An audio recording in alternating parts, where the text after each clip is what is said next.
The Indiana State Championship game will be our first taste of the 12-team college football playoff that Friday night of the first round.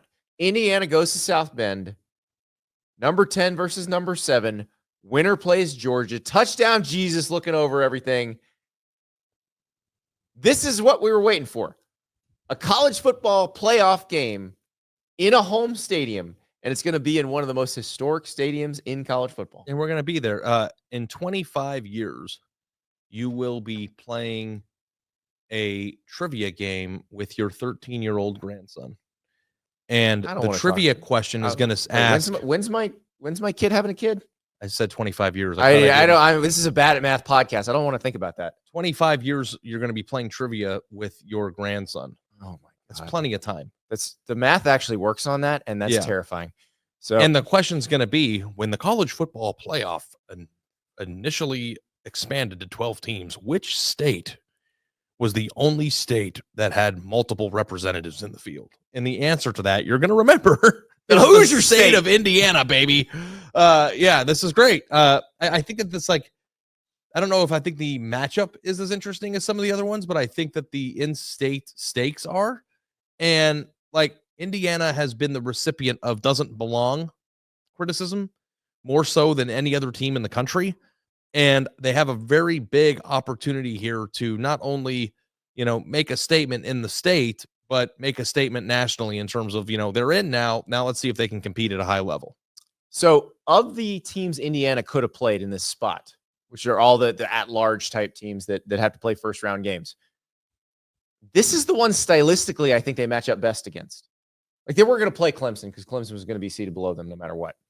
But stylistically, I think Notre Dame is the team that Indiana matches up well against. What does Notre Dame do really well? They run the ball really well. What does Indiana do really well? They stop the run really well.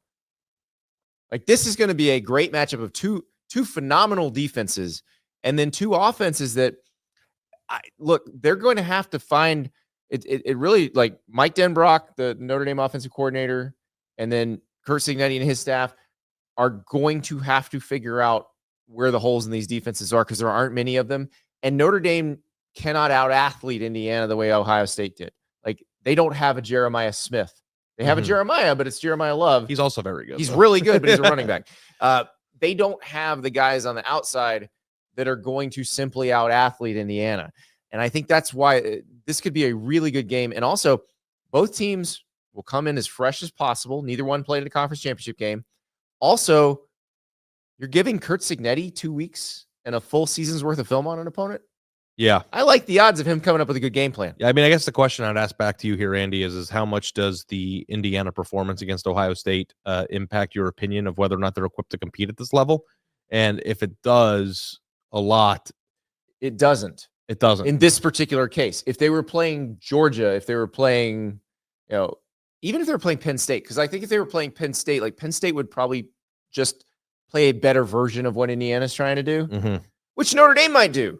That's entirely possible, because Notre Dame's offensive line is really good. They've weathered some injuries that they had early in the season, actually lost their left tackle in the preseason. But I think Indiana, because there's no Jeremiah Smith, no Emeka Egbuka, like, that's what Ohio State had that Indiana couldn't compete with. I mean, the only other team in college football maybe that you could make the case is a worse matchup for Indiana is Oregon, because Oregon has those guys. Freaks on the perimeter too. So this is a game Indiana can win. And that said, let me ask you this. Marcus Freeman has to win this game, right? Well, I was just going to say, like, do we need to have a discussion, and I'm sure in the next few weeks we will have it, about the narrative arc on Freeman through the year and, like, where he is right now, because from the outside looking in, it looks like he is peaking as a young coach. And that is insane to think, because 2 months ago we were talking about whether or not, if this NIU situation happens again, if he could be gone from there, so when you think about how much a coach or a young coach could change the way people view him, he's done a very good job. He's only in year 3 as a head coach, he's a young guy. So he's got plenty of time to get there. But like Andy, I do think that he deserves a lot of credit for taking what could have been an season derailing, embarrassing loss that everybody would hang over their head, and putting them in a position to just focus on each game as they go and beat the crap out of everybody down their schedule. Like I think they've done Yeah. a really good job. But They both of did. these teams have a lot to prove in this game. The evolution of Notre Dame is a really interesting story. And look, I think a lot of it has to do with Riley Leonard getting comfortable. A lot of it has to do with them just dealing with some season-ending injuries that affected them early, that once they figured out, okay, these are the best people in these spots, that everything got a little bit easier. It's a very balanced offense. I said I pointed out earlier, they run the ball well, but they kind of wind up with similar numbers of rushing and passing yards in most of these games. Like they're very balanced. And then the defense is straight up nasty. Marcus Freeman, though, I think he's done a great job. What is his signature win as Notre Dame's head coach? I don't know. He doesn't have one. Yeah, I was thinking, is am I not forgetting one? This would be it. They beat the crap out of USC last year. That was pretty good. USC wasn't good last year. No, I know. They haven't really played. They've played in one game against a top 10 opponent, really. It was the Ohio State game that they should have won. Yeah. Blew it. Yeah. So, so that's the thing. We have not seen that yet. I think Marcus Freeman will have a number of signature wins before all is said and done. He's a very young guy, but this would be huge for him to win this game. And then the winner of this game goes and plays Georgia. I like Notre Dame a lot better against Georgia than I like Indiana against Georgia, because I think stylistically, it's just like Indiana stylistically matches up probably as good as it possibly could here. Notre Dame stylistically probably matches up as good as anybody possibly could against Georgia. Yeah, that's right. And so it's a good path if it works out. If they lose, all those questions about Marcus Freeman come back, though. Yeah, no, yeah. I mean, like, I think that the fact that they made the playoff kind of takes the sting away from the right. NIU And I'm not thing. saying they're going to fire him or anything. It's just like, okay, we're Notre Dame. We've made the 4-team playoff a couple times. Like the whole point of this is now we can start winning these games. Well, here's the thing too. It's like you do, like, and this is going to happen a lot in college football, and it's happening here. Of when you are a coach who's in charge of a program and you are building something, there will be a lot of matchups where you are facing in important games teams who are on the tail end of a 1-year rebuild, right? Like it's like, because like you're playing Indiana, who was nothing a year ago.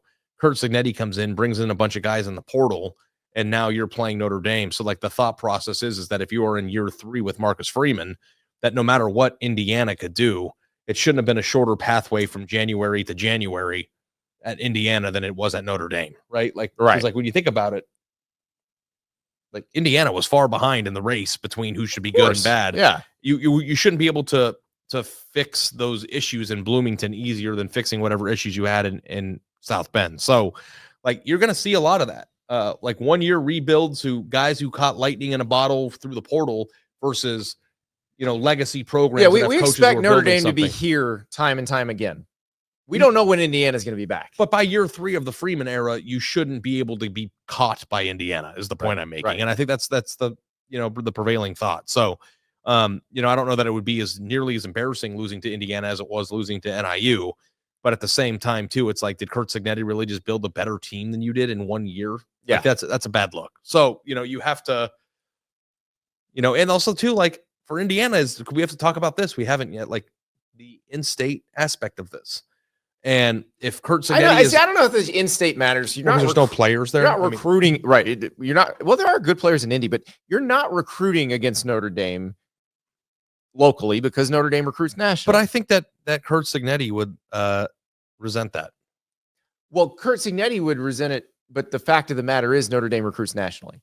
Like their focus is like. It is important for Indiana and Purdue to make sure you get the best players in the state of Indiana. It is not important for Notre Dame to do that. But it's also not even just Indiana. Like, think about where Indiana is in relation to Chicago, to Ohio. Sure.